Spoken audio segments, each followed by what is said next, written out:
Nahirapan ka ba na i-organize yung oras mo para makapag-post ka ng content regularly? Okay, bigyan ko kayo ng simpleng paraan para hindi ka magkandarapa, no? Na gumawa ng content kasi naubusan ka. Kasi hindi lang naman pagbablog ang ginagawa natin, no? Mayroon tayong mga gawaing bahay araw-araw, lalo na sa mga mami dyan na nasa bahay lang. Siyempre, maglilinis pa yan, mag-alaga sa bata. So, ang daming gagawin. What if kung empleyado ka, mas lalo ding mahirap kasi ang prioritize mo dyan is makapasok sa trabaho, di ba? So, ganito kasimple lang naman, very easy, na which is ginagawa ko talaga ito kasi from the start, nahihirapan din akong i-organize yung schedule ko.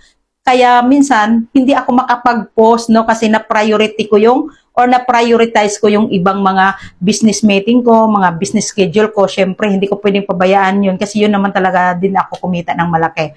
No, pero ito, simple tips, para hindi ka mahirapan or makapag-post ka talaga on time, sa tamang schedule, sa tamang oras, at hindi ka talaga ma-miss mag-post, no? Kasi ang kailangan ng algorithm, makita niya na kumbaga consistent talaga tayong mag-post, hindi tayo pawala-wala kasi gustuhin ni algorithm na active tayo, hindi niya gusto yung nawawala kung gusto lang mag-post, no? So kailangan makita niya yung schedule mo ng pagpo-post. So, hindi naman kailangan dili, pero mayroon kang, halimbawa ako, nag-schedule ako ng MWF mag-post. So, paano ko ginawa?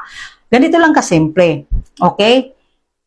Dapat, pag nag-post ka, text man yan, image man yan, video man yan, o long form video, or real video, no? Ang gagawin mo lang, mag-post, halimbawa, nakaschedule ka Monday, tas Sunday pa lang dapat nagawa mo na yung content mo. So, sa Sunday pa lang, magpo-post ka na sa ano mo, text post mo. Halimbawa, post mo siya ngayon, ang gagawin mo, i-schedule mo siya. Let's say, for example, i-schedule mo ng 5 o'clock ng umaga.